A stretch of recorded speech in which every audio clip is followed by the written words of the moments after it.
Mr. President, in the midst of this tragedy, one which you have correctly referred to as a painful awakening, my delegation finds comfort in the warm hospitality of Poland for welcoming us to this very beautiful and charming city of Warsaw, with your people offering us smiles, warm smiles everywhere we go, whether we're in our hotels or on the streets, with the stewards and personnel in this national stadium. So thank you again. Thank you, Poland.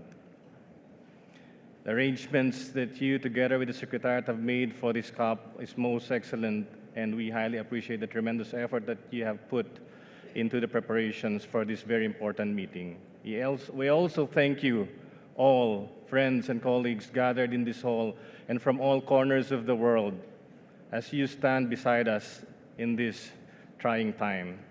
We thank all countries and governments who have extended your sympathy and for offering your assistance to the Philippines. We thank the youth present here and the billions of young people all over the world who stand steadfast with the Philippines and who are carefully watching us as we craft their future. I thank civil society, both those who are working on the ground as we race against time in the hardest hit areas of the typhoon, and those who are here in Warsaw, prodding us to have a sense of urgency. We thank the media as well for helping us communicate the realities of climate change.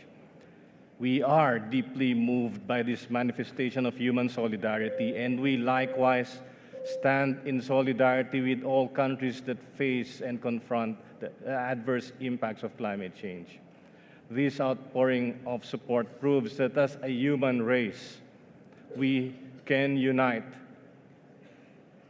and we can all rise above adversity, that as a species, we care. Mr. President, it was barely 11 months ago in Doha when my delegation made an appeal to the world to open our eyes to the stark realities that we face. As then we confronted a catastrophic storm that resulted in the costliest disaster in Philippine history. Less than a year hence, we cannot imagine that a disaster much bigger would come. With an apparent cruel twist of fate, my country is being tested by this hailstorm called Super Typhoon Haiyan. It was so strong that if there was a Category 6, it would have fallen squarely in that box. And up to this hour, Mr. President, we remain uncertain as to the full extent of the damage and devastation as information trickles in agonizingly slow manner because power lines and communication lines have been cut off and may take a while before they are restored. The initial assessment showed that Haiyan left a wake of massive destruction that is unprecedented, unthinkable, and horrific. According to the Joint Typhoon Warning Center, Haiyan was estimated to have attained sustained winds of 315 kilometers per hour, that's equivalent to 195 miles per hour, and gusts up to 378 kilometers per hour, making it the strongest typhoon in modern recorded history.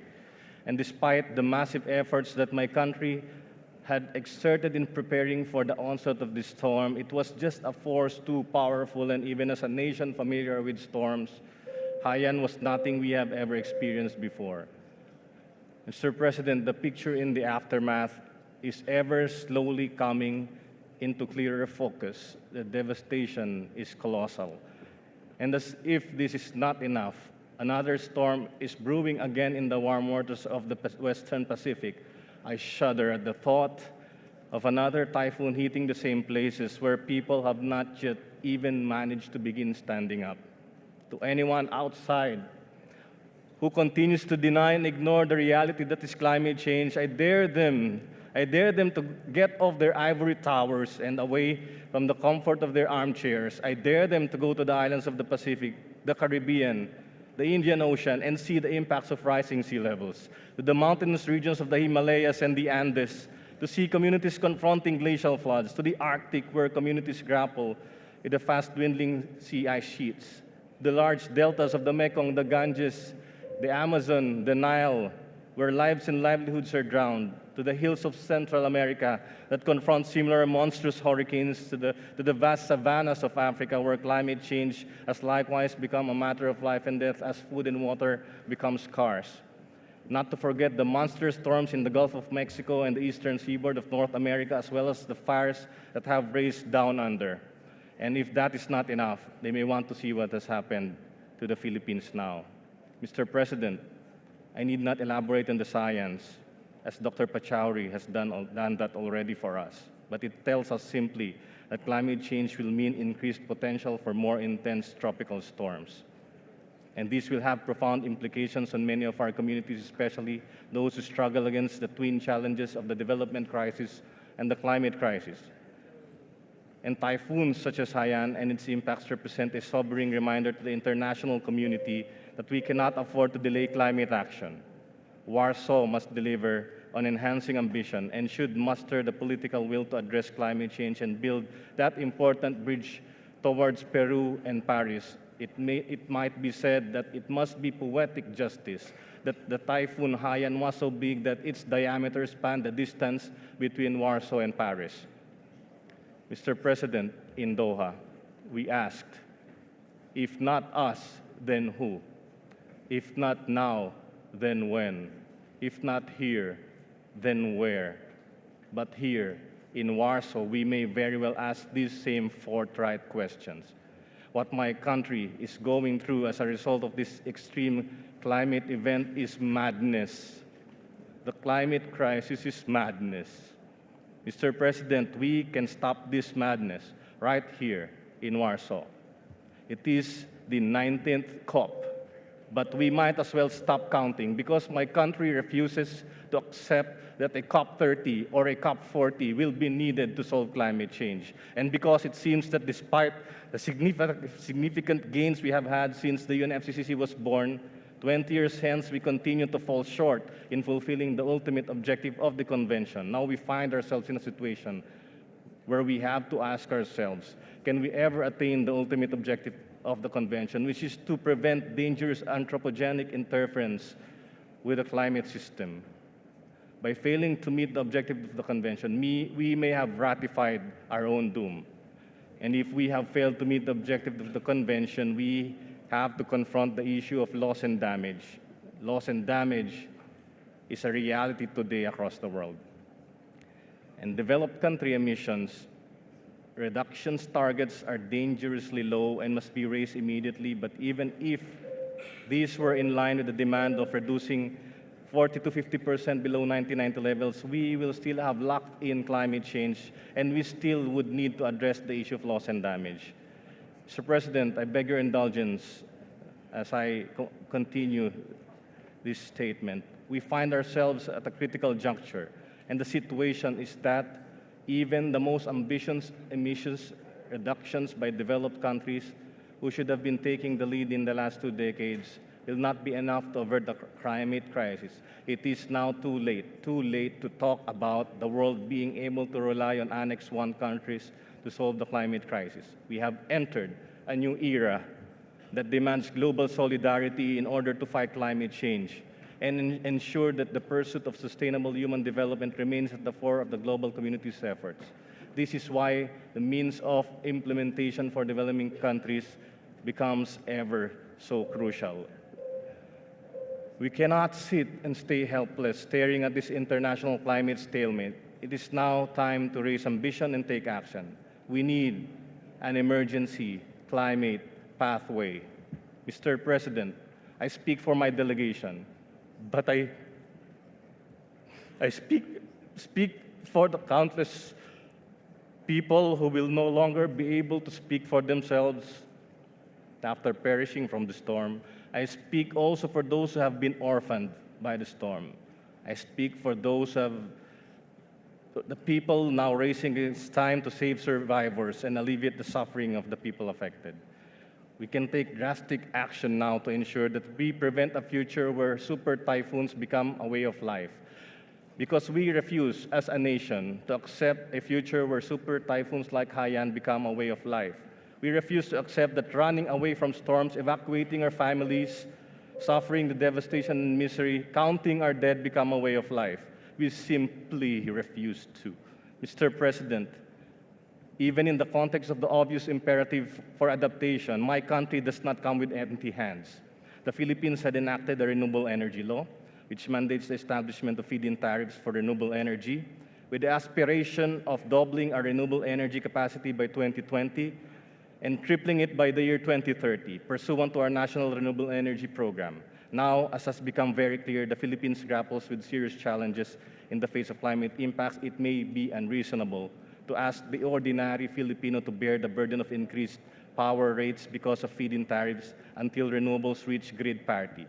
I challenge our friends, our partners from developed countries to finance this incremental cost of the portion of the Philippine feed-in tariff that would otherwise be paid for by the impoverished electricity consumer, and only until renewables reach grid parity with fossil fuel or conventional fuels. We call this our socialized feed-in tariff. By our estimate, it is only in the neighborhood of $500 million. We estimate also that renewables will reach grid parity by 2020.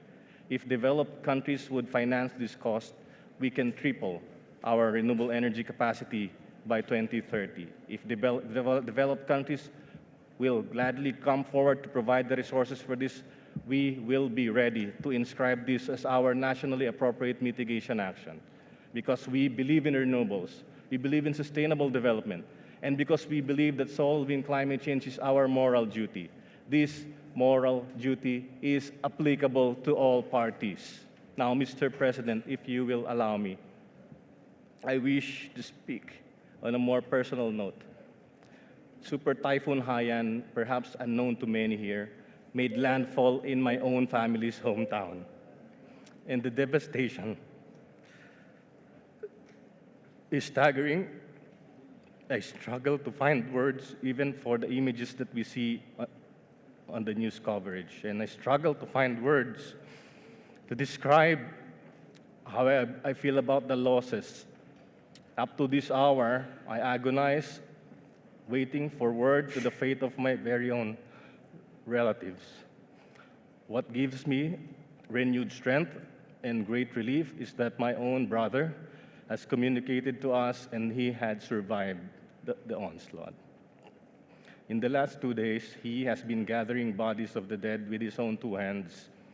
He is very hungry and weary as food supplies find it difficult to arrive in that hardest hit area. Mr. President, these last 2 days, there are moments when I feel that I should rally behind climate advocates who peacefully confront those historically responsible for the current state of our climate. These selfless people who fight coal, expose themselves to freezing temperatures, or block oil pipelines. In fact, we are seeing increasing frustration and thus more increased civil disobedience. The next 2 weeks, these people and many around the world who serve as our conscience will again remind us of this enormous responsibility.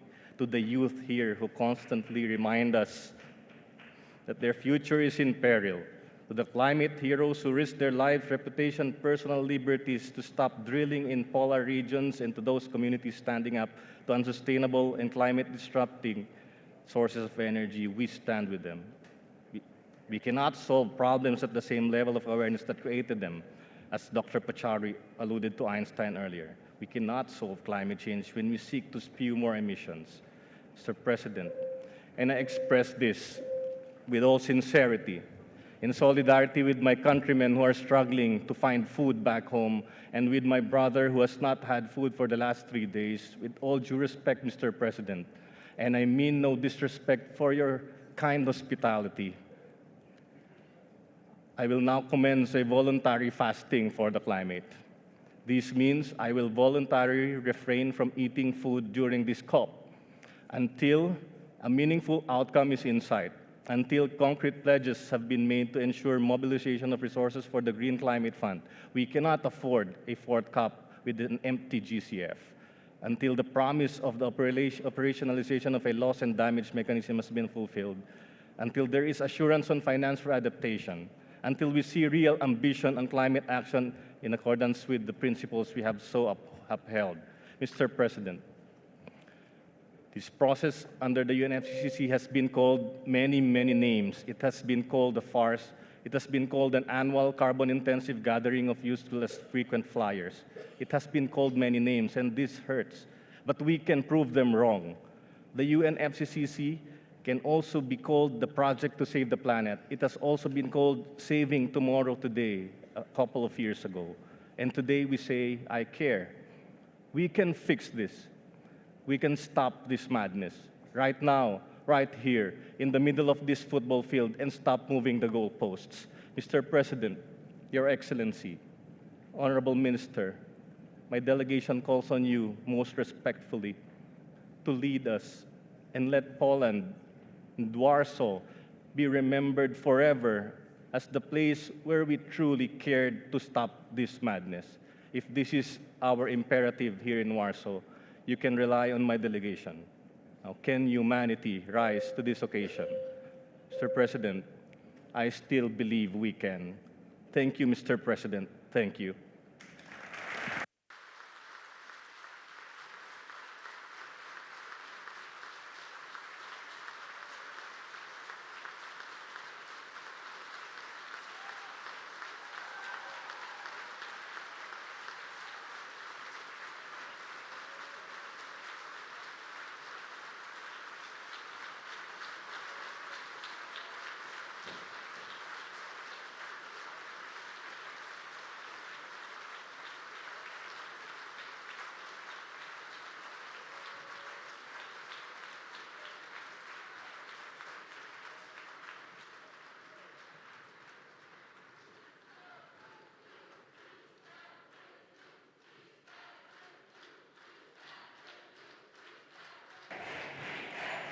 Thank you, Philippines, for your great speech.